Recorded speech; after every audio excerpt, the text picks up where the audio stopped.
Morning বন্ধুরা, আজকে second day ঘাটশিলাতে। আজকে আমরা 6খানা সাইট সিন ঘুরতে যাব। মেকআপ তো করতে হবে নাকি, ঘুরতে এসছি তো ভালো করে সেজে গুজে একদম সুন্দরী হয়ে তারপর আমি ব্লগ নিয়ে আসছি। বন্ধুরা টাটা, রেডি।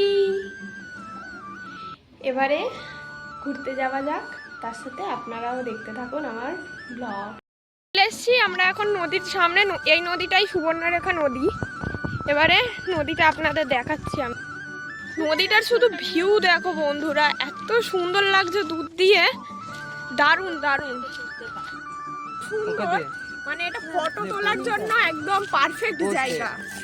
দেখো বন্ধুরা, চারিদিকে নদী আর পাথর দিয়ে ঘেরা, খুব সুন্দর জায়গাটা। মানে হোটেলের সামনে এত সুন্দর একটা জায়গা আছে, জানতাম না। হোটেলের যে ওনার সেই বলে। বন্ধুরা আমরা এসছি এখন সূর্যদেবের মন্দির। দেখুন শুধু আপনার বন্ধু, খুব সুন্দর সূর্যের আলো পড়ছে পুরো স্পষ্ট সূর্যদেবের মন্দিরে, নদীর ধারে।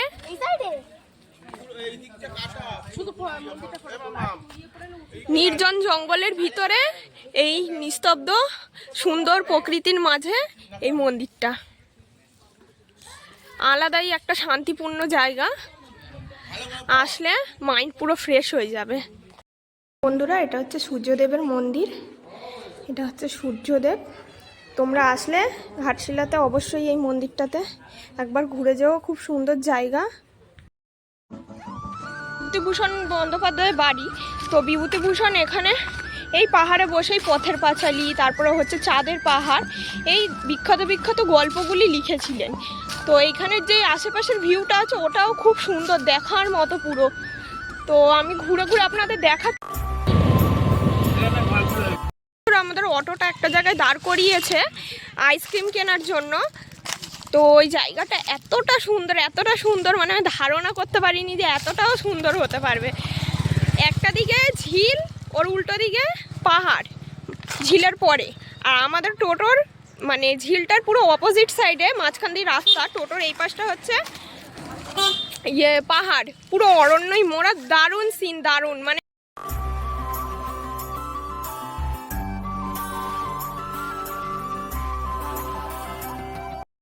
এখন আমরা এসেছি ধারাগিরি ওয়াটারফলস। তো এখানে আমরা দেখব কি কি আছে। মেনলি তো ওয়াটারফলই থাকবে, কারণ নামটাই তো ধারাগিরি ওয়াটারফলস। পুরো লাল মাটি, চারিদিকে পাহাড় দিয়ে ঘেরা, দারুণ দৃশ্য, মানে দেখার মতো।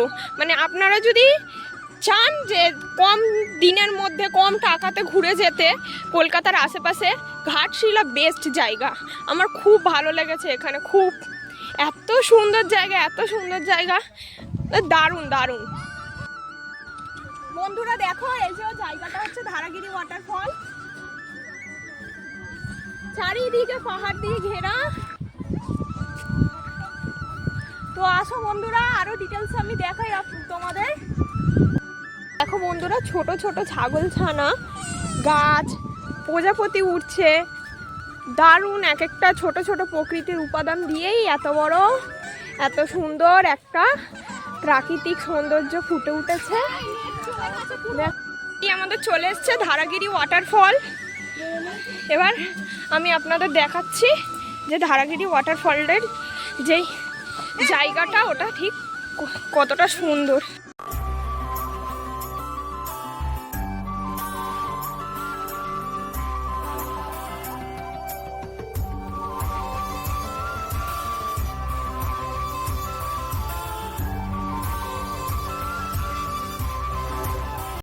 বন্ধুরা আমি এখন ধারাগিরি ওয়াটারফলের সামনে দাঁড়িয়ে আছি। এখানের যেই মানে সুন্দর যেই জলপ্রপাতটা, এত ঠান্ডা জায়গাটা, বসলে আর উঠে যেতে ইচ্ছা করবে না। আর এখানে বসলে মাইন্ডটা পুরো ফ্রেশ হয়ে যাবে।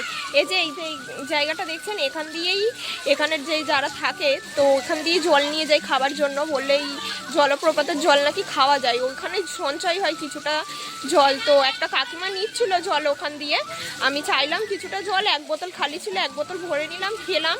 জলটা এতটা ঠান্ডা, মনে হয় ফ্রিজের জল, এতটা ঠান্ডা।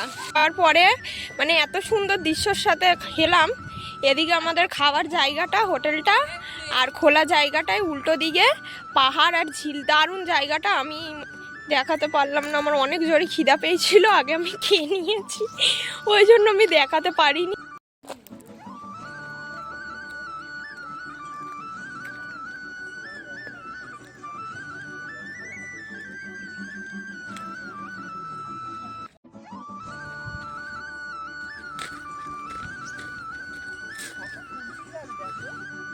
আমরা এখন এসেছি চিত্রকূটটিলা, এখানে শিব মন্দির আছে একটা, দেখা যাক যাই। বন্ধুরা দৃশ্যটা জাস্ট দেখো, কি দারুণ সূর্যটা ডুবো। এটা চিত্রকূটটিলা পাহাড়ের উপরে এই শিবলিঙ্গটা আছে দেখো বন্ধুরা। আর ঠিক তার বাইরের দৃশ্যটা আমি দেখাচ্ছি, দেখো পাহাড়ের উপর দিয়ে কি সুন্দর লাগছে দেখতে, অপূর্ব একটি পাহাড়।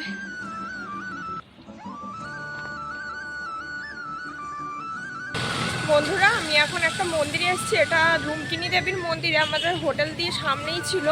তো তোমাদের আমি দেখাচ্ছি পুরো জায়গাটা ঘুরিয়ে, দেখো বন্ধুরা। বন্ধুরা এটা হচ্ছে রুক্মিণী মায়ের মন্দির, তো এখানেই মায়ের মূর্তিটা প্রতিষ্ঠিত আছে, আর ঠিক তার পাশে আছে শিবলিঙ্গ। তোমাদের মন্দিরটা আমি ঘুরে ঘুরে দেখাচ্ছি, দেখো।